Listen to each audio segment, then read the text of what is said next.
자, 다 책 펴시고요. 오시냐고 수고하셨어요. 오는 길이 만만치가 않죠. 강남역으로 계속 오시다가 일로 오셔갖고 저도 여기 어제 처음 왔는데 저도 찾는데 힘들어갖고 그래도 경친 죽이네요. 예. 이 건물이 굉장히 위험한 건물인 거 알고 계시죠? 위층에 극장, 그죠? 위층 2층에 극장, 바로 2층에 술집, 지하에 술집, 예, 1층에 쇼핑센터. 예, 피하고 다니세요. 예, 이 건물 별로 좋은 건물 같지 않아요. 그다음에 요 앞에 가면은 터미널이 있죠? 터미널 항상 전통적으로 우범 지역이에요. 너무 심각하게 듣지 말고, 예, 그걸 피해서 잘 다녀요. 하여튼 지금부터 시작할 거고 지금 이제 늦게 오시는 분들 좀 기다려줬는데 그냥 바로 할게요. 일단은 내년도 이제 18년도 시험 때 원가 관리 회계가 회계학 40문제 중에 10문제가 출제가 돼요. 그죠? 출제가 되는데 이 10문제 중에 9문제가 계산 문제예요. 그리고 한 문제는 말 문제거든요. 말 문제는 우리 이제 종강 때쯤 배우게 될 신이론에서 나오는 거고 9문제는 이제 계산 문제인데 이 원가 관리 회계 좀 이따 말씀을 드릴 건데 원가 회계가 있고 관리 회계가 있어요. 그 원가 회계는 무난하게 잘 따라오시는데 관리 회계는 많은 시간을 좀 투입해야만 이해할 수 있는 부분으로 되어 있거든요. 그래서 이제 보통 공부하시는 분들이 원가 관리에서 원가 회계는 다 하고 관리 회계는 중간 정도 하고 시험장에 들어가시는 것 같아요. 대부분 그렇게들 하시는데 뭐 그렇게 하는 게 잘못됐다 잘됐다 뭐 그런 얘기를 하고 싶은 건 아니고요. 알아서 하시는 건데 제가 너무 어려워서 패스해야 되는 거, 그 다음에 시험 때 실제적으로 시간이 많이 투입돼서 배워도 풀지 못하는 파트 이런 건 제가 알아서 패스를 할 테니까 좀 여러분들이 알아서 패스하고 그런 거 하지 마요. 아셨죠? 예, 그래서 수업은 시험 때 꼭 필요한 거 위주로 진행을 하도록 하고요. 물론 저도 이제 강사고 학원이니까 그 10문제에 출제되는 모든 파트를 다 커버할 수 있게끔 노력은 하는데 제가 그때 요거는 나면 좀 맞추기가 어려울 거예요 이렇게 얘기하는 건 그냥 패스하셔도 좋을 것 같아요. 제가 알아서 할게요. 다음에 그 시험장에 들어가서 재무 회계를 먼저 풀 거냐 뭐 원가 관리 회계를 먼저 풀 거냐 이런 거 요새 질문들 많이 하시는데 그냥 공부나 해요. 그건 우리 내년에 같이 모의고사 보면서 고민하셔도 될 것 같아요. 아셨습니까? 중요한 거는 시간 내에 40문제를 다 푸는 분은 제가 보기에 100명 중에 한 10명 될까? 이래요. 그래서 보통 40문제 중에 35문제 정도 푸시는 것 같거든요. 시간이 부족해서. 그럼 그 5문제는 우리가 공부하기 어려운데 거기로 이제 사이드로 남겨놓고서 나머지를 하면 되니까 그러니까 어려운 거 나와도 너무 부담 갖지 말고 하시고 원가 관리 회계는요 앞뒤가 다 연결돼 있어서 오늘부터 시작했죠? 종강 때까지 하루라도 빠지면 그 다음날 수업을 들어도 몰라요. 제일 중요한 거는 일단 결석을 하시면 안 될 것 같아요. 지각을 하시면 안 되고 어차피 제가 이거를 계획에 8번으로 해놨는데 7번에 끝내는 게 목표거든요. 그러니까 7번 끝나는데 저도 고생이고 여러분들도 고생이잖아요. 저도 토요일 일요일 아침에 와서 수업하기 싫어요. 진심으로 느껴지시죠? 여러분들도 싫잖아요. 그죠? 우리 그냥 딱 2달만 고생하고 2달이 아니라 1달만 고생하고 아주 즐거운 추석을 맞이해 보아요. 아셨습니까? 예. 학원에 옮겨갖고 하여튼 불편한데 잘 다니시고요. 금방 또 적응하실 거예요. 13페이지 펴요. 자, 거기에 챕터 1 원가관리회계 기본사항이라고 써있죠. 시험에 안 나요. 시험에 안 나는데 여기가 어떤 내용인지만 제가 잠깐 우리 과목 소개하고 말씀을 드릴 건데 지금 우리가 공부하고 있는 것 중에 하나가 재무회계죠. 그죠? 18놈의 재무회계죠. 네, 너무 어려워서. 그 다음에 회계는 재무회계 말고 관리회계라는 파트도 있어요. 이런 거 쓰지 마요. 그냥 들어봐요. 이제 이 재무회계는 누구를 대상으로 하는 거냐면 외부 정보 이용자예요. 그럼 외부 정보 이용자가 알고 있는 게 누가 있어요? 채권자하고 주주죠. 채권자하고 주주는 자신들의 투자한 돈이 어떻게 흘러가고 있는지 그 다음에 경영진이 이거를 어떻게 운영하고 있는지에 대해서 궁금하다고요. 그래서 그거를 재무제표를 통해서 보여주죠. 그러면 이 외부정보 이용자는 이해관계가 대립하더라라고 배우셨을 거예요. 그럼 이해관계가 대립하는 애들한테 뭔가 성과물을 보여줄 때는 그 성과물을 작성하는 룰이 필요한 거예요. 그래서 우리가 배운 게 회계 기준이죠. 그래서 이 회계 기준이라는 룰에 따라서 재무제표를 작성해서 보여주는 거다. 이게 재무회계라고 생각하시면 되는데 이 관리회계라는 것은 내부정보 이용자를 대상으로 하는 거예요. 그럼 이제 내부정보 이용자라는 건 경영자, CFO, 의사결정자겠죠? 이 의사결정자가 자신들의 의사결정에 합당한 회계 자료를 요구할 때 회사 내부에서 걔들한테 자료를 제공하는 수단으로 사용하는 게 관리회계예요. 그러면 이 관리회계가 내부정보 이용자를 대상으로 한다는 얘기는 그 경영자의 입맛에 맞는 정보만 주면 되기 때문에 경영자의 기준이지 어떤 기관을 통해서 신뢰성 있는 기준을 만들 필요는 없다는 거예요. 제가 예전에 현대차 다닐 때 아주 이제 쉬운 예로 그 당시에 이제 정 회장님은 회계팀에서 회계자를 어떻게 받으셨냐면 반드시 엑셀로 만든 글자체는 가능각진 제목체, 글자 크기 11, 세로로 쓰면 죽어요. 가로로 써야 돼요. 그러니까 이거는 이제 어차피 보여주는 장표의 뭐 모양새긴 하겠지만 그 회사마다 그 정보 이용자가 요구하는 니즈에 맞게만 보여주면 되는 거지 기준이 따로 필요하지 않다는 거예요. 그래서 얘는 기준이 필요하지 않죠. 그러면 여러분들이 내년도에 시험에 떨어져. 그럼 원가관리회계책을 또 살 필요가 없다는 거죠. 책은 안 바뀌어. 왜 샀어 바보. 자, 그렇게 생각하시면 될 것 같고요. 다음에 이 재무회계는 투자자가 투자한 돈이 과거에 어떻게 사용됐는지 그에 대해서 보여주는 거죠.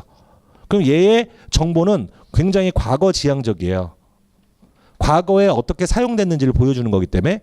근데 관리회계는 정보 이용자인 경영자가 앞으로 어떤 의사결정을 할지에 대한 회계 자료를 요구하는 거예요. 예를 들어 이 제품을 생산할지 말지, 상여금은 얼마를 줘야 될지 말지, 이런 여러 가지 의사결정을 하는 거죠. 그러니까 정보의 지향이 미래지향적일 수밖에 없어요. 요게 재무회계와 관리회계의 가장 큰 차이점이고 갖고 계신 교재 맨 앞에 표로 작성되어 있는데 시험에 안 나요. 상식. 자, 그러면 지금 우리가 공부하는 과목의 이름이 원가관리회계죠. 근데 여기에는 관리회계라고 썼잖아요. 그러면 이제 원가회계라는 건 뭐냐면 이 재무회계 중에 원가가 필요한 데가 있어요. 재고자산의 원가. 그게 재고자산 파트죠. 관리회계는 이 제품을 생산할 거냐 말 거냐. 즉 외부 시장에서 1,000원에 팔리고 있는데 이 재고자산을 만드는데 1,100원이 들어. 그럼 만들 필요 없는 거잖아요. 이런 여러 가지 원가 정보가 필요한 거죠. 그렇기 때문에 이 재무회계하고 관리회계가 교집합으로 중첩되는 부분이 원가회계라는 부분이에요. 근데 이제 보통 과목의 편제상 재무회계에 안 끼고 관리회계 쪽에 원가회계를 끼워 넣어갖고 시험에 이제 출제가 되고 있는 거죠.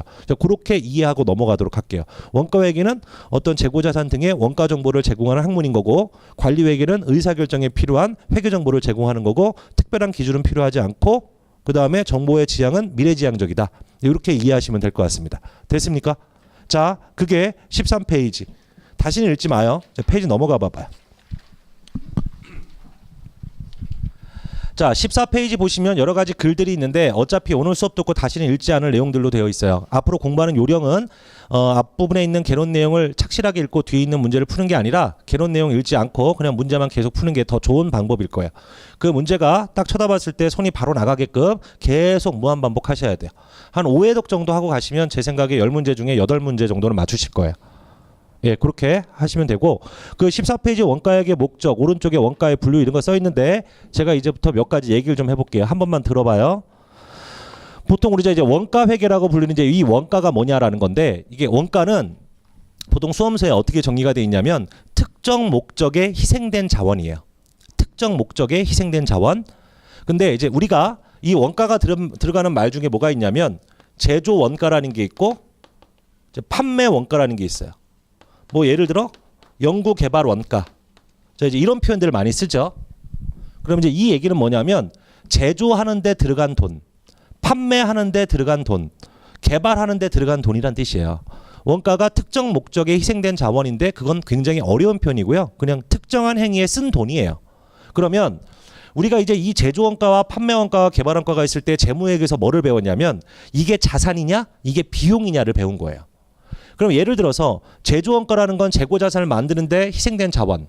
그러면 제조원가라는 건 재고자산을 만드는데 쓴 돈이라는 거죠.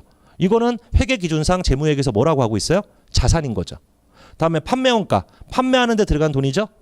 판매원가는 회계기준에 뭐라고 돼 있어요? 비용, 판매비로 처리하라. 이거는 재무회계의 영역인 거고 우리는 제조하는 데 들어간 돈, 판매하는 데 들어간 돈, 개발하는 데 들어간 돈이 얼마냐? 집계하는 게 원가관리회계예요. 여기까지는 이해하셨습니까? 그러면 이 원가라는 걸 이제부터 분류를 할 건데 이 분류를 할 때는 분류의 기준이 무엇이냐에 따라서 여러 가지로 분류할 수가 있어요. 일단 첫 번째 아셔야 될 게 변동원가 혹은 변동비. 자, 앞으로 제가 변동원가, 변동비, 비라는 표현을 섞을 건데 이건 꼭 비용이라는 뜻이 아니라 그냥 원가의 다른 표현으로 이해하시면 되는 거죠. 그러면 변동비라는 건 뭐냐면 생산을 많이 하면 할수록 들어가는 돈이 비례적으로 늘어나는 걸 얘기하는 거예요. 생산을 많이 하면 할수록 비례적으로 늘어가는 거. 예를 들어 현대차가 자동차를 한 대 생산할 때 들어가는 원재료 값과 2대 생산했을 때 들어가는 원재료 가격은 같을까 틀릴까? 틀리겠죠. 생산을 많이 하면 할수록 원재료 가격은 들어가는 돈은 굉장히 비례적으로 늘어날 거란 얘기예요. 그렇다면 이 변동비라는 것은 굳이 그래프로 표현을 한다면 자, 생산량이 있어요. 이 생산량을 원가관리액에서 뭐라고 부르냐면 조업도라고 불러요. 뭐요? 조업도. 오늘 이제 용어를 몇 가지 배울 건데 그러면 생산을 많이 하면 할수록 변동비라는 건 해당 원가가 어떻게 될까요? 증가할 수밖에 없는 거죠. 여기까지 이해하시겠어요? 자, 그러면 예를 들어서요. 현대자동차가 자동차 한 대를 만드는 데 들어가는 쇠값, 아주 무식하게 표현해서 쇠값, 철강값. 그러면 한 대에 예를 들어서 1,000만 원이 들어간다고 쳐볼게요. 한 대에 들어가는 원재료 가격이 얼마? 1,000만 원. 그럼 2대 만들면 얼마 들어가요? 2,000. 4대 만들면 4,000.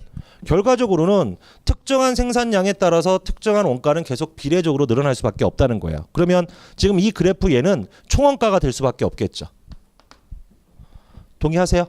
근데 지금 여기서 이 그래프에서 제가 이런 그림을 한번 그려볼게요. 자, 노란색. 이건 뭐를 얘기하는 걸까요? 이건 단위당 원가가 되겠죠. 그러면 한 단위당 특정한 돈 얼마? 1,000만 원. 생산을 많이 하면 할수록 비례적으로 늘어나는 거. 이걸 우리는 변동비라고 불러요. 이 그래프 자체를 이해하는 건 별로 중요하지 않아요. 변동비라는 건 생산을 많이 하면 할수록 증가하는 거다. 한 대당 원가는 고정되어 있겠죠.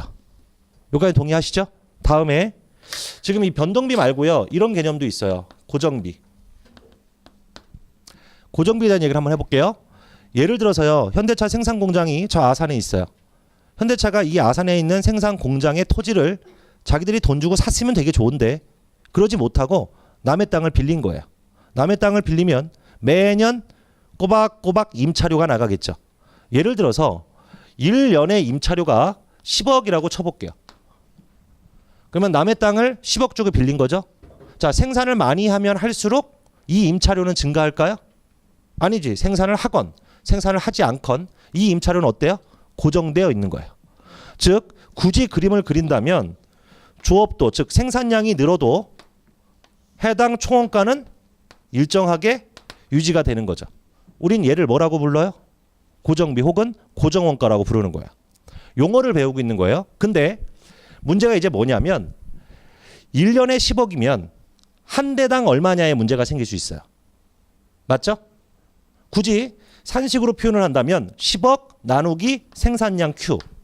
요게 한 단위당 원가가 될 수 있다라는 건 동의하세요? 그러면 우리가 1년에 10억이라는 돈을 주고 임차했을 때 생산을 많이 하면 할수록 자동차 한 대당 배부되는 고정비는 어떨까요? 작아질 수밖에 없겠죠. 한 대당 원가는. 그러면 얘를 단위당 원가를 그린다면 이렇게 떨어질 수밖에 없을 거예요. 여기까지 동의하시겠습니까? 자, 갖고 있는 교재를 잠깐만 볼 건데 어딜 보시냐면 16페이지 봐봐요. 상단에 테이블 1-3 보이시죠? 그죠? 자, 왼쪽에 변동원가가 있고 오른쪽에 고정원가가 있어요. 자, 그 그래프 이해하시겠어요? 예, 그 그래프를 그릴 수 있느냐 없느냐는 전혀 중요하지 않고요. 중요한 건 뭐냐면 변동원가 변동비는 생산을 하면 할수록 증가하는 거고 고정비는요. 생산을 많이 하건 생산을 적게 하건 일정한 금액이 지출되는 거다라고 생각하시면 될 것 같아요. 자, 여기서 한 번만 더 생각해 본다면 한 단위당 원가는 어떻게 될 거냐는 거예요.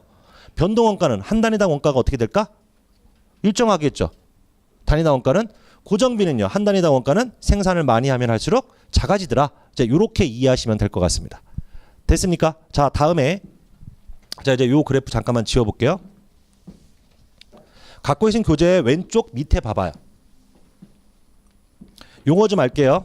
왼쪽 밑에 준 변동원가가 있고 오른쪽에 준 고정원가가 있어요. 제가 이제부터 준 변동원가 얘기를 잠깐만 해볼 건데 지금 학원에 들어오시다 보면 저 앞에 복사기 있죠. 있어요. 복사기. 그 복사기 우리가 신도리코한테 빌린 거예요. 신도리코에 빌렸는데 이게 빌릴 때 어떤 조건이냐면 일단 한 달 기본료가 30만 원이에요. 한 달 기본료가 30만 원인 건 저 복사기를 사용하건 복사기를 사용하지 않건 무조건 꼬박꼬박 한 달에 얼마 내야 돼? 30만 원. 그럼 요거는 무슨 성격이야? 고정비. 그래서 사람 배워야 돼. 그죠? 근데 30만 원의 고정비를 내고요. 예. 100장당 3,000원을 내요. 아, 이게 실제는 아니고 예를 드는 거야. 그러면 한 장당 얼마야? 계산이 안 되겠죠, 여러분들은. 다 알아. 30원이죠. 한 장당 얼마? 30원. 그러면 결과적으로 저희가 신도리코에다가 지급하는 임차료는 뭐냐면 월 기본료 30만 원에다가 한 장당 사용할 때마다 30원을 주는 거예요. 그럼 한 장당 30원이라는 얘기는 많은 복사기를 사용하게 되면 해당 30원에다가 생산량 혹은 카피수를 곱해버리면 늘어나는 변동비 성격도 있는 거잖아요. 맞죠? 그럼 우리가 복사기를 사용해서 주는 임차료는 고정비와 뭐가 섞여 있는 거예요? 변동비가 섞여 있는 거예요. 고정비와 변동비가 섞여 있는 게 왼쪽 하단의 준변동원가예요. 자, 그래프에 대해서 한 번만 이해해 볼게요. 아, 이것도 별로 중요하지 않은데 교재에 있으니까. 자, 지금 보면 쓰건 안 쓰건 나가는 돈은 얼마예요? 30만 원이야. 이걸 원가라고 봤을 때 총원가. 근데 조업도 생산량 혹은 카피수 할 때마다 어떻게 될까요? 늘어나는 거죠. 이런 그래프인 거 동의하세요? 예? 하나도 생산을 안 해. 그래도 30만 원은 나가는 거야. 그 다음에 장당 30원씩 비례해서 늘어나는 거죠. 이걸 우리는 뭐라고 부르냐? 준변동 원가라고 부르는 거예요. 자, 이거 여러분들은 이미 중학교 때 배웠어요. 원가를 Y로 놓고 생산량은 X로 놔. 그럼 여러분들은 이미 과외 선생님한테 Y는 AX 플러스 B라고 배우셨겠지. 그지? 그러면 생산을 하건 안 하건 얼마의 돈이 나가는 거예요? B. 이게 얼마야? 30만 원. 그래서 일반적으로 변동비와 고정비가 섞여 있는 원가 함수는 이런 모양새를 갖고 있어요. 됐습니까? 예. 자, 다음 오른쪽 하단에 또 용어가 하나 나와요. 준고정원가라고 나와 있죠. 이걸 보통 계단식 원가라고 부르는데요. 이제 이거 아주 간단하게 한번 생각을 해볼게요. 아주 간단하게. 현대차 아산공장이 1년에 예를 들어 10억 원의 임차료를 내. 그 땅을 10만 평이라고 칠게요. 이 10만 평에선 1년에 10만 대의 자동차를 생산할 수 있어. 그러면 자동차를 하나도 생산하지 않건 자동차를 10만 대까지 생산할 때는 꼬박꼬박 1년에 임차료가 얼마 나가요? 10억이 나가는 거야.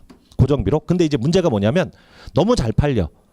그래서 생산을 더 해야 돼. 그러면 10만 대를 넘어서 생산하려면 또 다른 뭐가 필요한 거야? 부지가 필요한 거지, 공장이. 동의하시겠어요? 그래서 10만 대를 추가로 생산할 수 있는 걸 10억 주고 또 빌려야 돼. 그때 가서는 두 번째 계단식의 고정비가 들어간다는 뜻이에요. 이해하시겠어요? 0에서 10만 대까지는 10억인데 10만 대 플러스 한 대가 될 때 추가적으로 한 대를 생산할 때는 또 다른 10만 평이 필요한 거죠. 됐습니까? 그때는 10만 대 플러스 한 대가 20만 대 될 때까지는 두 번째 부지를 사용하면 되는 거예요. 이렇게 계단식으로 고정비가 발생하는 걸 준고정 원가라고 불러요. 자, 요거 네 가지 이해하셨습니까? 자, 이 네 가지 원가의 이름만 기억하시면 되는데 가장 중요한 건 변동비와 고정비에 대한 이해예요. 됐죠? 자, 다음 오른쪽에 가보시면 제조활동과의 관련성에 따른 분류, 밑에 원가액의 시스템 이런 것들 많은데 읽지 마시고 제가 이제부터 칠판에다가 원가를 분류해 볼게요. 일반적으로 아까 말씀드릴 때 원가라는 건 특정 목적에 희생된 자원이다 이런 말씀을 드렸었어요. 그죠? 그냥 어떤 활동에 쓴 돈인데 제조원가가 있고 판매원가가 있고 개발원가가 있고 기타 등등이 많겠지만 우리가 공부하는 건 다 포인트가 여기에 맞춰지는 거예요. 제조원가요. 제조원가라는 건 재고자산을 제조하는 데 들어간 돈인 거죠. 그러니까 우리는 제조기업을 대상으로 하는 거지 지금 상기업을 대상으로 하는 게 아니에요. 그러면 제조기업이 재고자산을 만드는 데 들어간 돈은 과연 어떻게 계산할 것이냐를 배울 때 원가를 이제부터 분류해 볼 거예요. 원가를 분류하는데 여기에서 어떤 의미가 있냐면 추적 가능성이라는 표현하고요. 추적 불가능 이런 두 가지 표현이 나와요. 자, 추적이라는 표현을 지금부터 이해할 건데 어렵지 않아요. 이제 한번 생각을 해볼게요. 자, 그러니까 오늘 자동차 얘기했으니까 자동차 어셈블리 생산 라인을 생각해 볼게요. 이게 그냥 컨베이어 벨트 생산 시스템의 생산 라인이라고 아주 간단하게 예를 한번 들어볼게요. 자, 일단 여기에 뭐가 들어가요? 원재료가 들어가겠죠. 그죠? 그러다가 뭐가 튀어나와요? 완성된 제품이 튀어나오겠죠. 그럼 이제 이 원재료가 제품이 되는데 과연 어떠한 돈이 들어갈 것이냐라는 거예요. 일단 첫 번째 뭐가 들어가요? 원재료가 들어가겠죠. 원부자재. 그럼 제가 여기다가 일단 원재료라고 써볼게요. 자, 다음 이 원재료를 제품을 만들 때 기본적으로 노동력이 들어갈 수밖에 없죠. 남녀 평등 사회 여자분. 자, 이렇게 되는 거죠. 그죠? 그러면 이 노동력에 들어가는 해당 경비를 뭐라고 부르냐면 인건비. 근데 이제 원가관리회계선 노무비라고 불러요. 그러면 원재료 말고 또 뭐가 있어요? 노무비. 그죠? 동의? 다음. 여러분들, 네, 정말 유치하다. 위에 형광등도 들어가야 될 것이고, 그죠? 그 다음에 이 세 명의 노동자들은 밥도 먹어야 될 것이고, 화장실도 가니까 수도료도 들어가고, 그죠? 토지를 빌렸으면 토지 임차료도 들어가고, 즉 노무비하고 원재료값 빼고 기타 잡비가 들어가요. 그죠? 수많은 잡비가 들어가겠죠. 일반적인 경비. 자, 이래서 크게 제조를 할 때는 이 세 가지로 원가를 그룹핑을 할 수가 있어요. 근데 이제 문제가 뭐냐면 여기에 제가 추적이라는 표현을 썼고 여기는 추적 불가능이라는 표현을 썼는데 추적이라는 의미가 뭐냐면 이 제품을 만드는데 원재료, 노무비, 기타 경비가 정확하게 얼마가 들어갔는지를 다 파악할 수 있는 상태가 바로 추적이에요. 바로 추적. 제가 예전에 대학교에서 이제 추적 가능성, 추적 불가능을 배울 때 그 당시 저희 담당 교수가 굉장히 유치한 말을 했어요. 뭐라고 얘기했냐면 지금도 그 말이 갑자기 생각나네.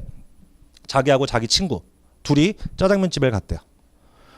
근데 자기들은 교수니까 돈을 많이 못 벌어서 항상 엠빵을 한대요. 항상 엠빵.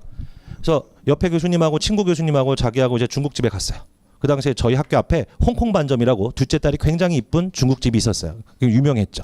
거기 가고 자기는 짜장면을 먹었대요. 4,000원 주고. 앞에 사람은 6,000원짜리 짬뽕을 먹었대요. 자, 엠빵 할 때는 어떻게 해야 돼요? 나 4,000원, 걔 6,000원. 주고 10,000원 주고 나오면 되죠. 그러면 짜장면 값 4,000원, 내 거 4,000원이 들어갔는지 알아. 이걸 추적이라는 표현을 쓰는 거예요. 근데 갑자기 앞에 사람이 뭐라고 하냐면 야, 탕수육 하나 먹어야 되는 거 아니냐? 이렇게 얘기한 거죠. 그래서 둘은 탕수육 소짜를 시켰어요. 탕수육 소짜는 무려 12,000원이었던 거죠. 자, 이 12,000원을 둘이 어떻게 엠빵할 것이냐? 이거에 대해서 한번 생각을 해볼게요. 이거에 대해서. 아주 친한 사이라면 어떻게 하면 돼? 12,000원짜리를. 한 사람이 내면 되죠. 조금 친하면. 반반 내면 되는 거 아니야. 그죠? 독한 새끼라면. 일단 탕수육이 왔을 때 탕수육의 개수를 세는 거예요. 탕수육의 개수를. 탕수육 개수가 약 30개. 물론 각각의 조각은 크기가 같다라는 가정이 필요하겠죠. 예? 조각이 30개. 근데 가만히 보니 앞에 새끼가 18개를 먹은 거예요. 18개를. 나는 그러면 12개를 먹었겠죠? 하나도 남김없이 먹었다면? 그러면 탕수육값 12,000원을 전체 30개 중에 앞에 새끼 18개 먹었고 나 12개 먹었으니까 이걸 그대로 가격을 배분해. 이런 상태를 우리는 추적이 가능하다고 하는 거예요. 근데 만약에 그게 30개 있는지 세는 것도 불편하고 예? 그다음에 크기도 고르지 않은 거예요. 어떤 건 굉장히 크게 튀겼고 어떤 건 되게 작아. 그래서 이거를 개수를 나눠갖고 얼마 대 얼마로 나누기가 너무 힘든 거지. 그래서 우리는 이 12,000원을 그냥 둘이 엠빵하자. 이 12,000원은. 자, 이렇게 하면 추적이 불가능한 거예요. 이런 예를 아주 유치한 예를 들었던 기억이 갑자기 나네요. 그러면 예를 들어서요. 이 생산 라인에 차량이 두 개가 나와요. 하나가 소나타, 하나가 그랜저. 자, 이렇게 나온다고 쳐볼게. 예? 그러면 여기에 들어가는 원재료가 소나타에 정확하게 몇 킬로그램이 들어갔고 그랜저에 정확하게 몇 킬로그램이 들어갔는지를 알아. 우린 그걸 뭐라고 불러요? 추적이 가능하다고 부르는 거야. 근데 여기 있는 원재료가 소나타하고 그랜저에 정확하게 얼마만큼씩 들어갔는지를 잘 몰라. 이러면 그건 추적이 불가능하다고 부르는 거죠. 그러면 지금 얼핏 생각나는 건 결과적으로 그 회사의 관리 능력이 매우 훌륭하다면 대부분의 원가는 추적이 가능한 거예요. 여기까지 이해하셨습니까? 자, 그래서 이 원재료를 추적이 가능한 걸 뭐라고 부르냐면 직접 재료비라고 불러요. 혹은 직접 재료 원가. 여기가 됐습니까? 다음, 원재료가 추적이 불가능할 수도 있어요. 그런 놈도 있을 수 있어요. 일단 추적이 가능한 건 뭐라고 불러요? 직접 재료비 혹은 직접 재료 원가. 다음, 노무비도 생각을 해볼게요. 그랜저하고 소나타 만들고 있죠? 그러면 이 생산 라인에서 요놈아는 그랜저를 만들고 요놈아는 소나타를 만들고 요놈아는 소나타와 그랜저를 반반씩 노무에 투입하고 이렇게 하면은 요 인건비는 추적이 불가능한 거예요, 가능한 거예요? 가능한 거죠. 근데 되게 웃긴 건 꼭 뒤에 어떤 아저씨가 이렇게 뒷짐을 지고 있죠. 그의 이름은 감독자죠. 그의 이름은 감독자. 그러면 이 공장 안에서 이 감독자의 급여는 이거 뒷짐진 걸 형상화한 거예요. 예?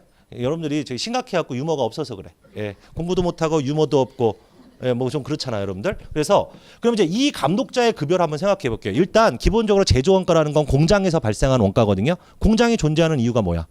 최고 자산을 만들기 위함인 거죠. 그럼 공장에서 들어간 돈은 다 뭐가 돼야 돼? 최고 자산이 돼야 되겠지. 중급회계에서 배웠잖아, 샹. 그죠? 그러면 공장에서 발생한 원가 중에 이 감독자의 급여는 어떻게 할 것이냐의 문제예요.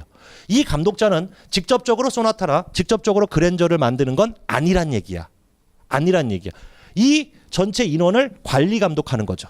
그럼 예를 들어서 이 사람이 타임카드를 작성하는 거죠. 소나타를 만드는 애들랑 하루에 몇 번씩 만나서 면담을 하고 생산 과정에서 의논했는지, 그랜저를 만드는 애랑 어떻게 상담하고 또 의논을 했는지를 전체 타임카드를 근무 시간 8시간 동안 다 분 단위로 쪼개서 나누어. 그래가지고 그랜저에 얼마, 소나타에 얼마. 물론 이렇게 할 수도 있을 거야. 근데 그렇게 해서 얻는 게 뭐가 있겠어요? 결국은 인건비도 뭔가 추적이 가능할 수도 있고 추적이 불가능할 수도 있는 거예요. 합리적인 수준에서. 그러면 자 볼게요. 노무비, 인건비 중에 추적이 가능한 걸 뭐라고 부르냐면 직접 노무비라고 불러요. 혹은 직접 노무원가. 그러면 직접이라는 표현은 결과적으로 뭐를 의미하는 거야? 추적이 가능하다는 걸 얘기하는 거예요. 다음, 노무비 중에 추적을 못하는 것도 있을 수가 있어요. 자, 여기까지 따라오셨어요? 다음, 자, 경비, 잡비, 수도료, 전기료, 밥값 뭐 이런 것들이겠죠. 그 다음에 토지를 빌렸다면 토지 임차료, 즉 원재료하고 노무비를 뺀 기타 모든 잡비들, 그걸 우리는 경비라고 표현한 거예요. 얘는 일반적으로 추적이 불가능하다고 봐요. 얘는 추적이 가능한 건 없고 추적이 불가능하다고 봐요. 일반적으로. 여기까지 따라오셨습니까? 그러면 자 볼게요. 지금 추적이 불가능한 게 이렇게 세 가지가 나오죠. 얘를 뭐라고 부르냐면 제조 간접비라고 불러요. 혹은 제조 간접 원가. 자 이제 원가를 구분해 볼게요. 일반적으로 이제 뭔가 분류하고 이름을 붙여야만 원가를 분석할 수 있기 때문에 전통적으로 원가관리회계에서는 제조 원가를 세 가지로 구분하는데 하나가 뭐? 직접 재료비. 두 번째가 직접 노무비. 세 번째가 제조 간접비예요. 자, 제조 원가는 세 가지로 구성되어 있는 거예요. 하나가 뭐? 직접 재료비. 그다음에 직접 노무비. 그다음에 제조 간접비. 됐습니까? 앞으로 수업 때는 직제, 직노, 재간이라고 부를게요. 이렇게. 됐어요? 자, 제조 원가 다시 세 가지예요. 직접 재료비, 직접 노무비, 제조 간접비. 그럼 모든 원가는 기본적으로 이 세 가지로 분석하는 거다라고 이해하시면 될 것 같습니다. 됐습니까? 자, 이제 교재 가볼게요. 17페이지 읽을 필요 없고요. 18, 19 다 읽지 마요. 20페이지, 21페이지 문제 풀지도 마요. 자, 이제 챕터 2로 넘어갈게요. 아이고 안 나. 예? 자, 챕터 2 원가의 흐름이죠. 여기서는 한 문제가 출제가 돼요. 시험장에 갔는데 대부분 원가관리에게 첫 번째 문제 71번 문제예요. 71번에 얘가 나는데 잘 못 풀겠어요. 그럼 벌떡 일어나 집에 오면 돼요. 예, 타 시험 준비를 하는 게 나을 거예요. 이거 무조건 맞춰야 돼. 원가 흐름은. 그러면 이제 원가 흐름이라는 게 위부터 아래까지 뭐라 써 있는데요. 잠깐 페이지 넘어가 볼게요. 자, 24페이지 가보세요. 24페이지. 자, 24페이지에 보시면은요. 테이블 2-2가 있어요. 추적 가능성에 따른 제조원가에 분류해서 제조원가는 제조 직접비, 제조 간접비 해놓고 오른쪽에 직접 재료비, 직접 노무비 막 말 되게 많잖아. 말이 많잖아. 그러니까 이거는 그냥 전통적인 원가 구분이고요. 맨 밑에 테이블 2-3번 봐봐요. 뭐가 있어요? 왼쪽에 직접 재료비, 직접 노무비, 제조 간접비. 자, 이 세 가지로 구성된 거예요. 직접 재료비는 추적이 불가능한 게 아니라 추적이 가능한 거고, 다음에 직접 노무비도 추적이 가능한 거고, 제조 간접비는 추적하기가 좀 어렵구나라고 이렇게 이해하시면 됩니다. 됐습니까? 자, 다음 그 밑에 잠깐 메모 좀 해볼게요. 지금 이제 원가를 세 가지로 구분을 했어요. 자, 직접 재료비, 직접 노무비, 세 번째 제조 간접비 이렇게 있는 거죠. 자, 이름을 이렇게 세 가지를 우리가 배웠는데 요 두 가지를 직접 원가라고 불러요.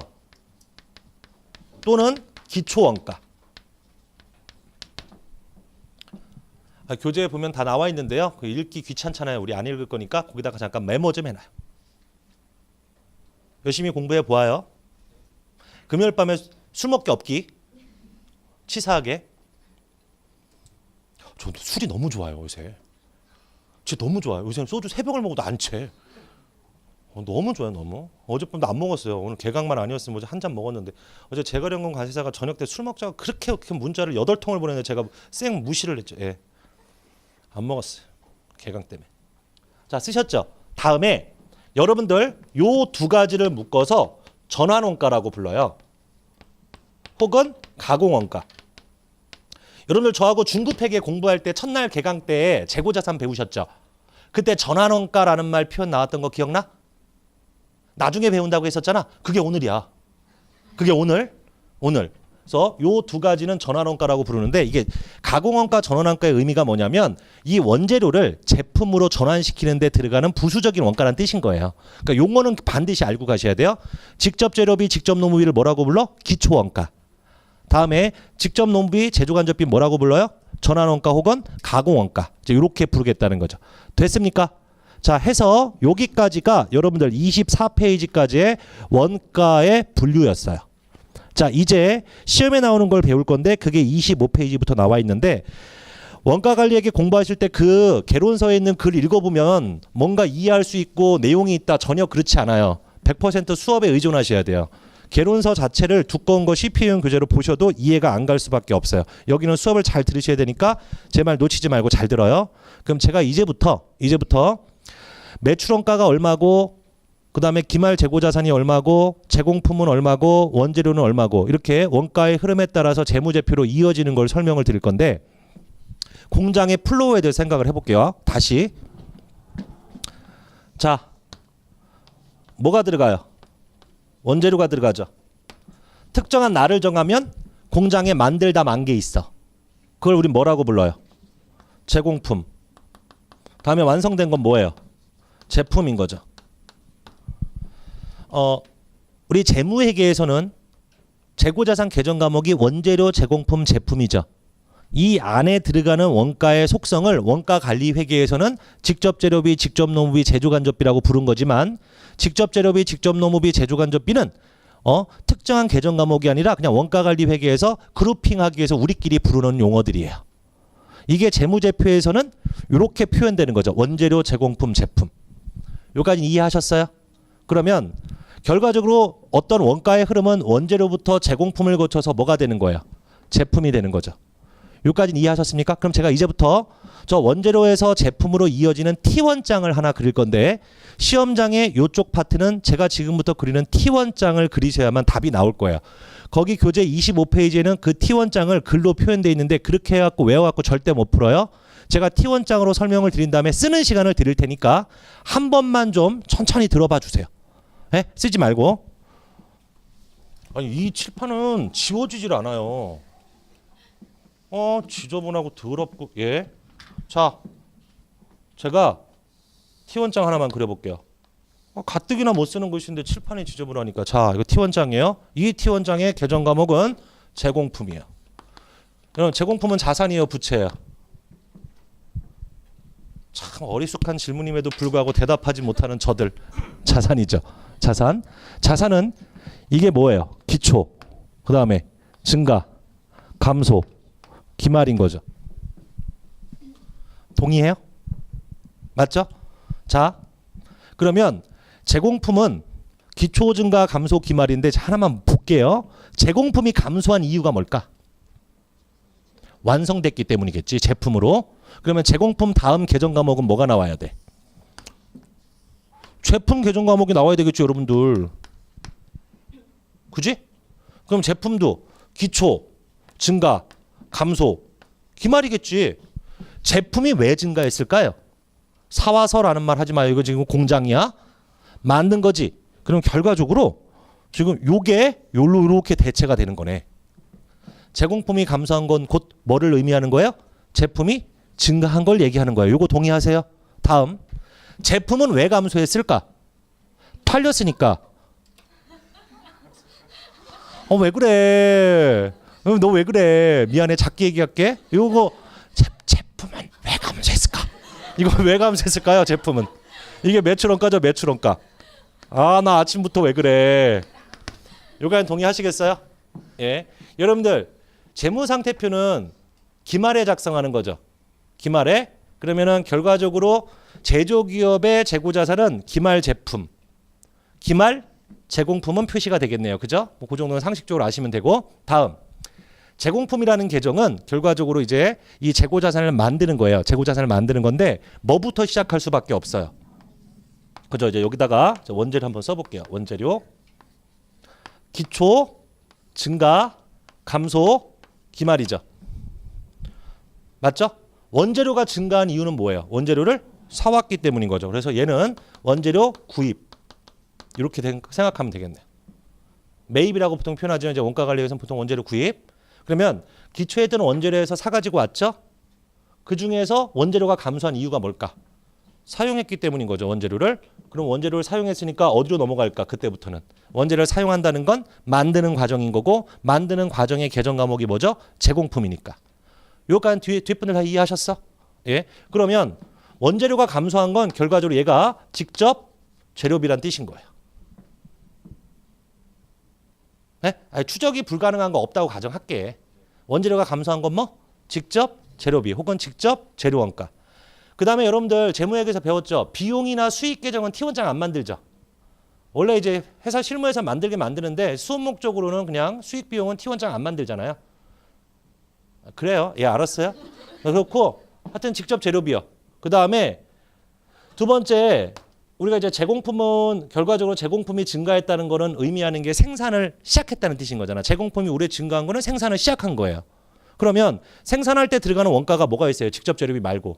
직접 노무비. 그럼 직접 노무비도 노무비라는 T 계정을 통해서 넘어오겠지만 거기까지는 공부할 필요가 없어요. 그냥 원재료 T 계정만 알면 되고 얘는 그냥 직접적으로 들어간다고 생각할게요. 다음에 또 뭐가 있어요? 제조 간접비가 있겠죠. 자, 그러면 올해 투입된 재료비, 올해 발생한 노무비, 올해 발생한 제조 간접비가 제공품 T 계정으로 왼쪽에 들어가면 얘가 작업하는 데 들어간 돈이란 뜻인 거예요.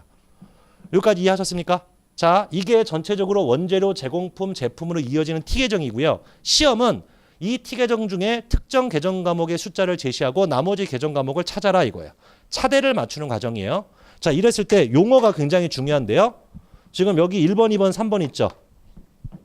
그죠? 올해 투입된 원가죠. 얘를 단기 총 제조 원가라고 그래요.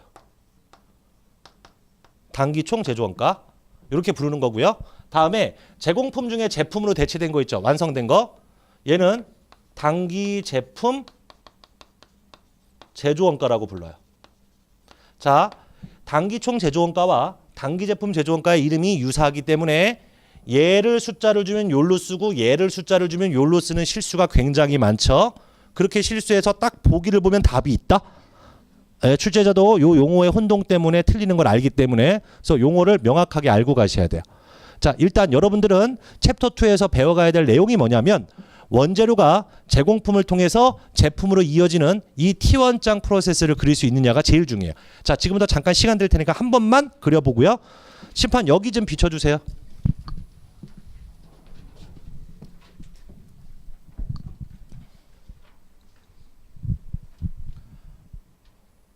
이거 챕터 2 끝내고 쉬러 갑시다.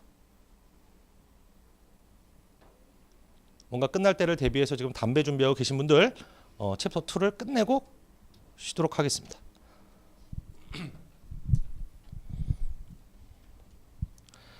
이반 마감됐다고 다른 사람들은 안 받았는데 오늘 안 온 사람들은 다 뭐야. 그 사람들 때문에 다른 사람 못 왔잖아 수업에. 오늘 등록해놓고 안 온 사람들 떨어져라. 씨. 예.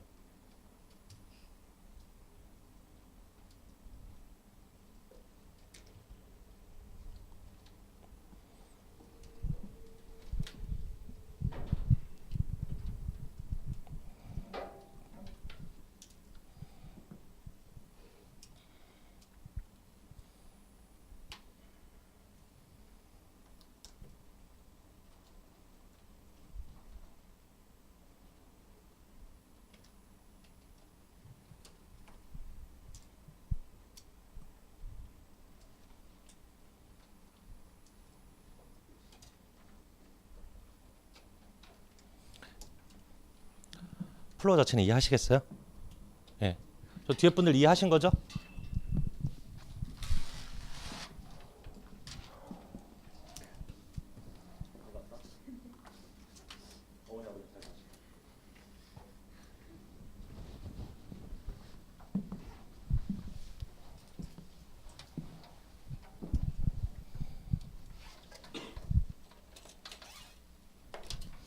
다 됐어요? 예. 천천히 하세요. 천천히. 원재료 제공품 제품 계정이에요. 단기총 제조원가하고 단기 제품 제조원가 용어 조심하시고요. 됐죠? 예. 뭐였어요?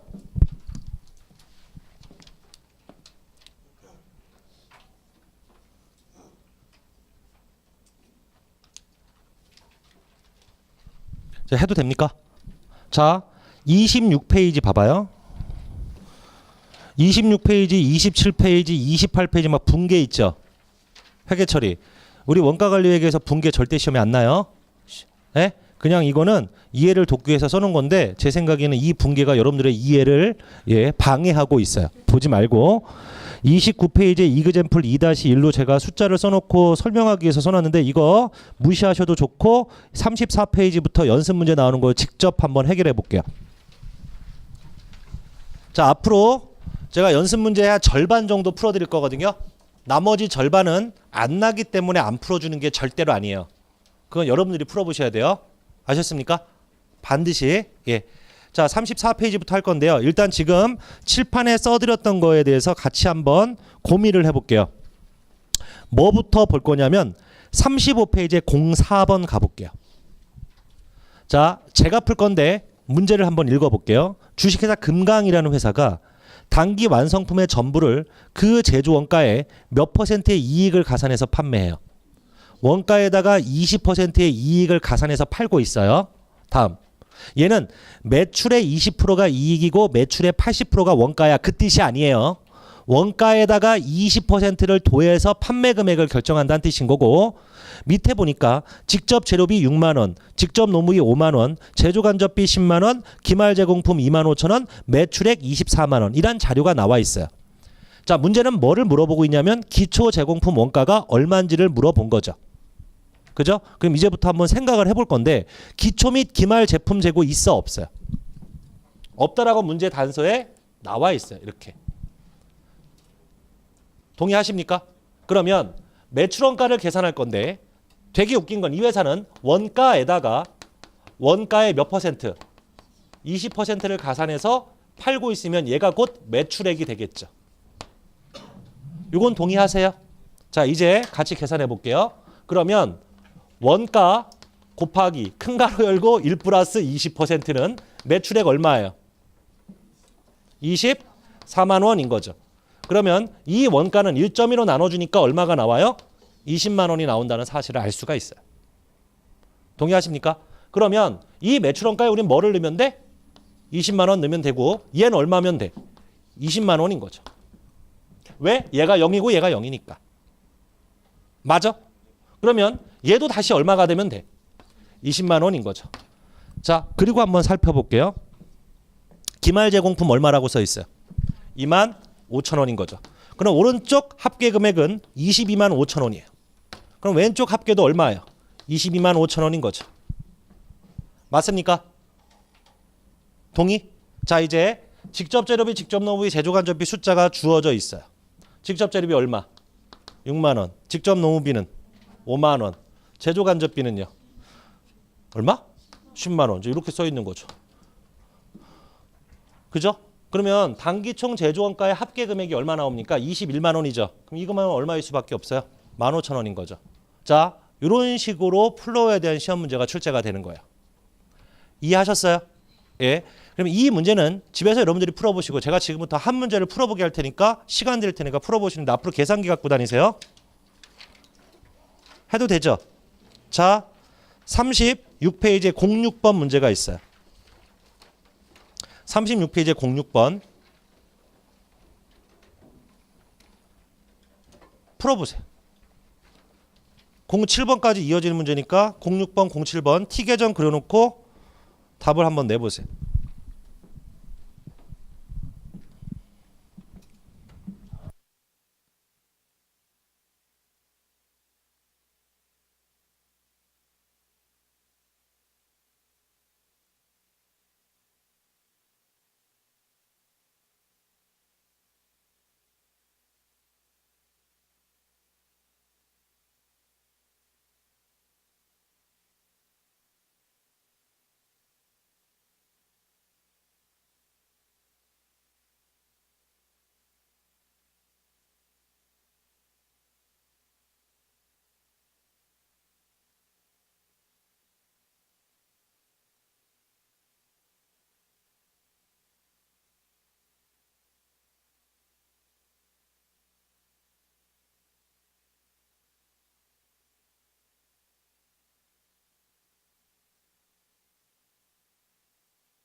지금 풀면서 느끼시는 거는 이거는 어려운 게 아니라 차근차근 하면 누구나 다 풀 수 있구나 라는 생각을 아마 하고 계실 거예요.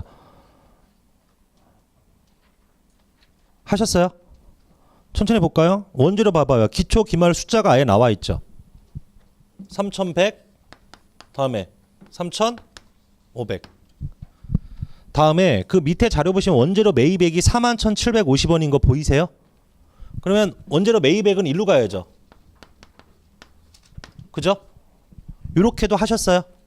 그럼 결과적으로 대체가 되는 직접 재료비는 여러분들이 계산할 수 있다는 얘기예요. 어떻게 계산하면 돼요? 3,100 더하기 41,750원에서 뭐 빼요? 3,500원 빼는 거죠. 그죠? 그러면 얘는 얼마 나와요? 41,350원 나왔나요? 요게 안 됐다는 거는 지금 이제 계산기를 잘못 친 거니까. 그죠? 다음 직접 노무비 아예 나와 있죠. 얼마? 44,800원. 다음에 제조간접비 나와 있죠. 얼마 나와 있어요? 64,200원인 거죠. 여기까지 됐습니까? 다음 기초 제공품이 아예 나와 있고요. 기말 제공품 가액도 나와 있죠. 2,500원. 그러면 이 숫자를 구하는 건 너무나도 쉬운 일이네요. 지금 문제가 물어보고 있는 게 뭐예요? 단기 제품 제조원가죠? 단기 제품 제조원가는 요거를 얘기하는 거죠. 요거를. 그냥 물어볼게요. 요 세 가지 뭐라고 불러? 단기 총 제조원가. 얘는 단기 제품 제조원가. 그럼 지금 이 문제는 왼쪽 합계금액에서 얘만 빼면 되겠네요. 할 수 있겠어요? 가장 전통적인 시험 문제예요. 우리 시험에. 됐죠? 다음에 07번을 물어보는 건 단기 매출원가가 얼마냐라는 거잖아요. 그러면 얘는 2,800이고요. 얘는 3,000이죠. 요 숫자 대체시키면 매출원가 나오겠네요. 이렇게 하셨습니까? 예. 그래서 나중에 시험장 가시기 전에 정리용 문제로는 06번이 굉장히 좋은 문제예요. 한번 쭉 문제를 풀어보게 되면 요 플로우가 머릿속에 남을 거예요. 됐죠? 자, 이제 조금 범위를 확대시켜 볼게요. 이제 어디를 가냐면 10번 문제 좀 가볼게요.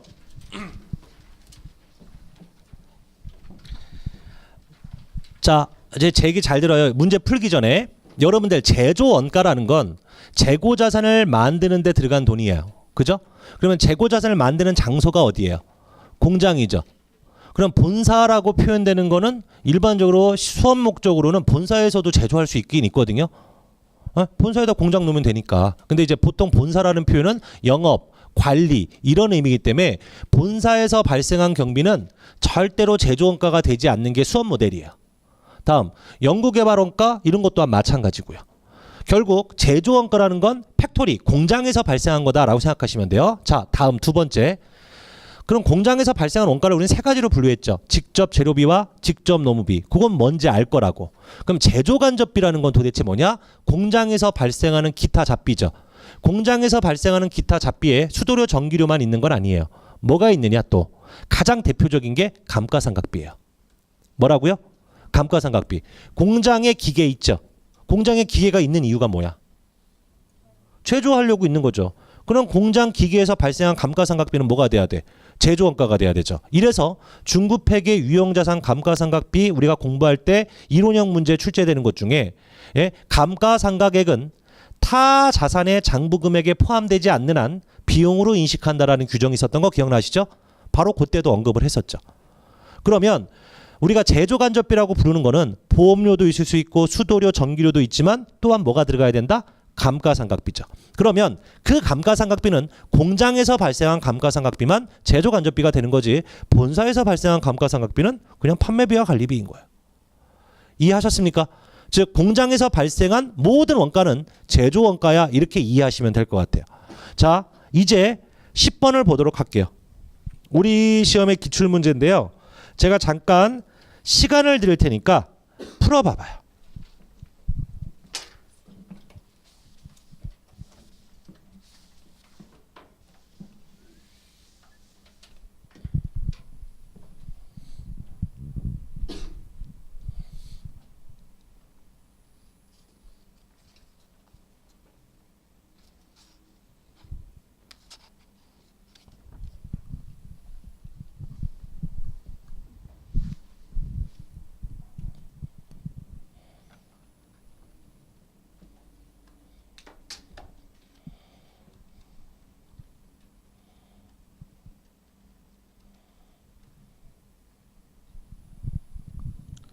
T 계정을 그려놓고 하나하나 집어넣으셔야 돼요. 처음에는 좀 서툴러서 시간이 오래 걸릴지 모르겠지만 나중 가면 그 시간 좀 빨라질 거예요. 자꾸 연습하시다 보면 차근차근 넣어봐요.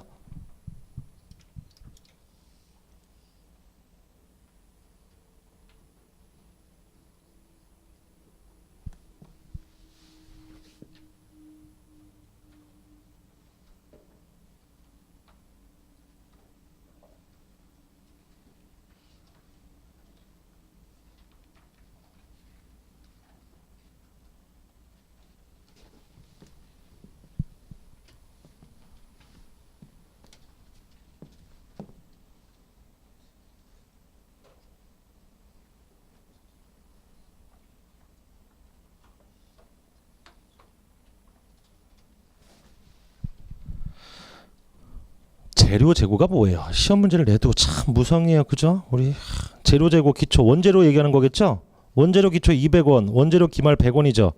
넣었어요? 200원, 100원? 200원, 100원? 원재료 구입액이 얼마라고 돼 있어요? 원재료 구입액이 400원. 그러면 사용액은 얼마예요? 500원이겠지. 동의? 다음. 제공품 기초가 1200이고 제공품 기말이 1000원이죠. 그럼 얘는 1200, 1000원 넣으면 되는 거죠. 동의하십니까? 자, 이제 직접 노무의 제조간접비 넣어볼게요. 직접 노무의 노무 원가가 나와 있어요. 얼마? 600원.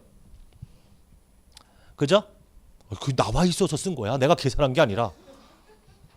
다음에 자 이제 제조간접비가 과연 뭐가 있는지를 이제 판단을 해보란 문제예요. 왼쪽부터 볼게요. 감가상각비 본사 사옥. 제조간접비 아니죠. 바로 밑에 보험료 본사 사옥. 제조간접비 아니라고요. 왜? 본사라는 표현이 수업 목적으로 나오면은 제조원가가 아니란 뜻인 거예요. 본사에서는 제조하는 공장이 없을 테니까 이런 거겠죠. 오른쪽 봐봐요. 감가상각비 공장설비 제조원가 맞죠? 50원.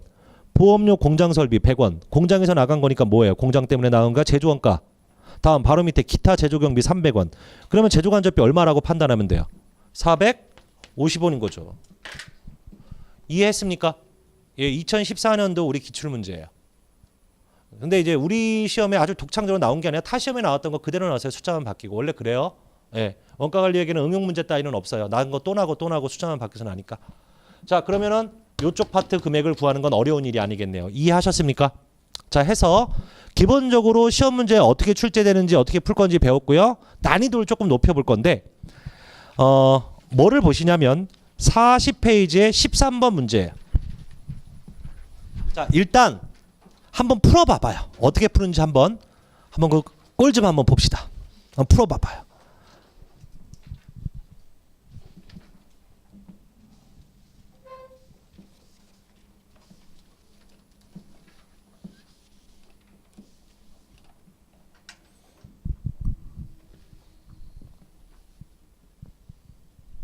촬영하시는 분 힘들죠? 10분만 기다려요. 10분 있다 끝내줄게요. 네.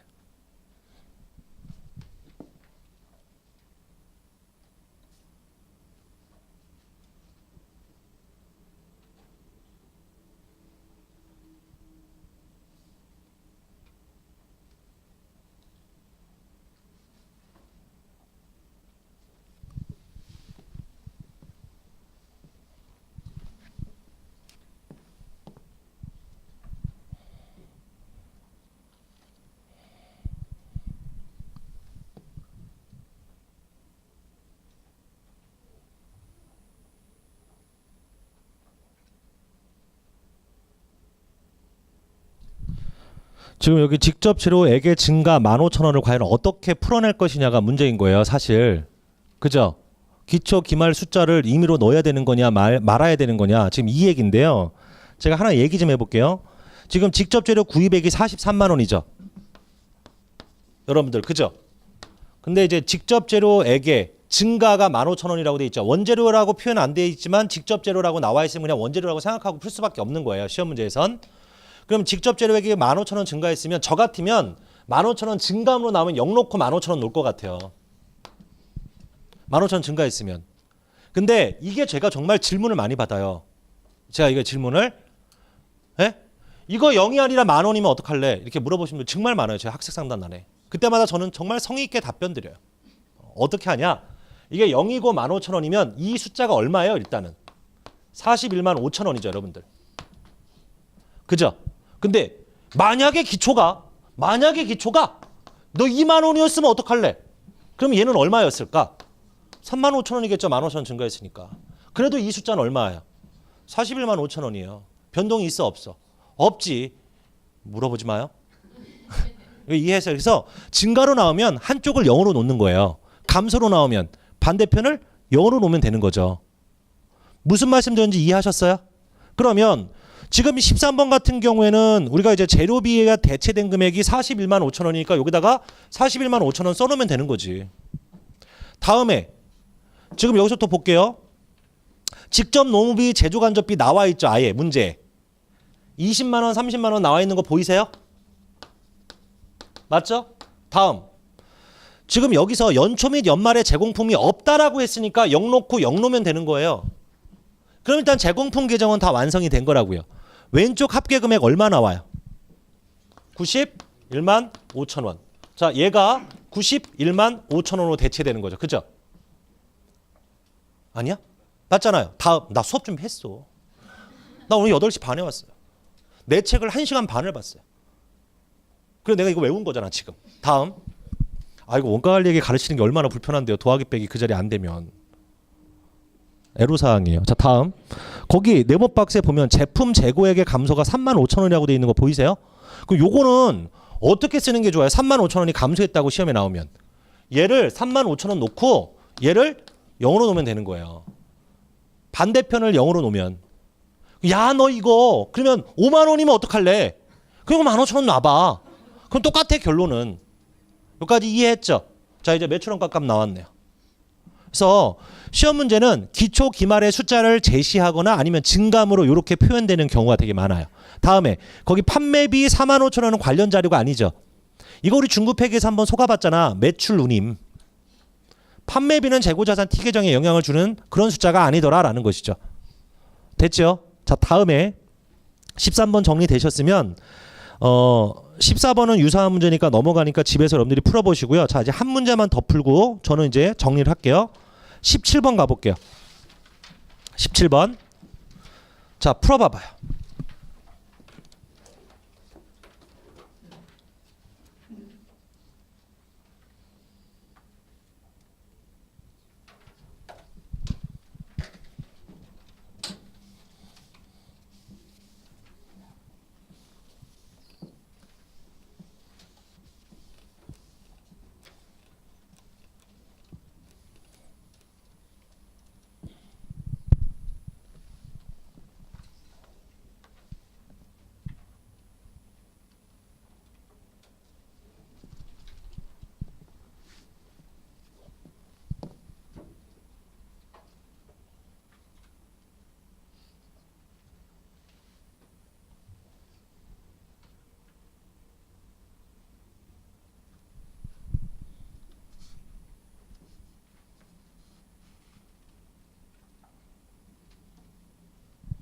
무슨 산수 문제 같죠? 풀어봐봐요 그래도.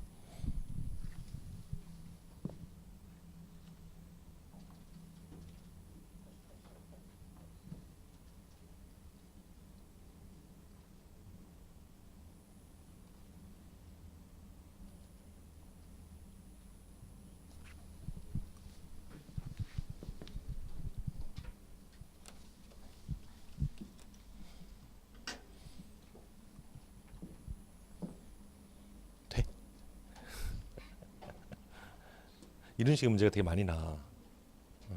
산수 문제가. 하셨어요? 자 볼게요. 직접 재료비가 5만 원인데 단기 총 제조원가의 25%죠. 그러면 단기 총 제조원가의 25%가 얼마 나오면 되는 거예요? 5만 원 나오니까 얘는 얼마일까? 20만 원이겠지. 동의하세요? 그러면 이거 자체가 얼마란 얘기예요? 20만 원이란 얘기예요. 그러면 이 20만 원인데 구체적으로 숫자를 넣는다고 쳤을 때는 직접 재료비가 5만 원인 거고 그럼 요 숫자가 얼마예요? 15만 원이 되겠죠. 다음. 그 바로 밑에 뭐라고 돼 있냐면 제조간접비는 가공비의 30%를 차지한다라고 돼 있죠. 가공비가 뭐 더하기 뭐예요? 직접 노무비하고 제조간접비 합친 게 바로 가공비예요. 그러면 직접 재료비는 직접 노무비는 가공비의 몇 프로야? 70%란 뜻인 거잖아. 그러면 요거 자체가 15만 원이니까 15만 원에 70%면 얼마예요? 에? 10만 5천 원이겠죠. 뭐 그렇게 계산하면 되겠지. 구체적으로 넣어볼게요 그냥. 그럼 얘는요? 4만 5천 원이겠지. 지금 그게 1, 2번의 자료를 정리한 거예요. 다음 3번 가봐봐요. 기초 제공품은 단기 총 제조원가의 몇 프로? 20%. 20만 원 20%니까 얼마예요? 4만 원. 다음에 기말 제공품은 기초 제공품의 몇 배? 1.2배. 그럼 얼마 나와요? 4만 8천 원. 다 계산됐네요. 이해하셨습니까? 그러니까 이렇게 산수 문제죠. 사실은 이제 이런 식의 문제가 꽤 많이 출제되고 있어요. 그래서 그때마다 T계정 놓고 차근차근 집어넣는 게 그냥 가장 좋은 풀이 방법인 것 같아요. 여기까지 됐죠? 자, 저는 요 챕터 2에서는 요 정도 문제만 풀어드릴 거고요. 여러분들도 처음에 이제 공부하니까 챕터 2를 다 풀어보면 좋겠는데 제 생각에는 똑같은 문제를 반복해서 또 푼다고 해서 실력이 늘어날 건 별로 아닌 것 같아요. 일단 공부하실 때 그 챕터 2에 있는 문제를 다 풀어보시고 요령은 뭐냐면 내가 당장 내일 시험인데 챕터 2를 어떻게 정리할 것이냐에 포인트를 두셔갖고요. 정리용 문제를 한두 문제 만들어 놓으셔야 돼요. 아셨어요? 예, 다 유사하게 비슷비슷한 문제가 출제되고 있다는 걸 감을 잡으실 거예요. 풀어보시면. 그래서 똑같은 문제 반복해서 풀지 말고요. 개별적으로 몇 문제를 선별하는 게 좋은데 제가 풀어드릴 때 푸는 문제가 제가 수험생이라면 제가 선별하는 문제예요. 그래서 같이 그렇게 정리하셔도 좋을 것 같고요. 안 풀어드린 문제도 시간 내서 한번 풀어보시고요. 예, 잠깐 끊었다 가도록 하겠습니다. 쉬었다가 들어오세요.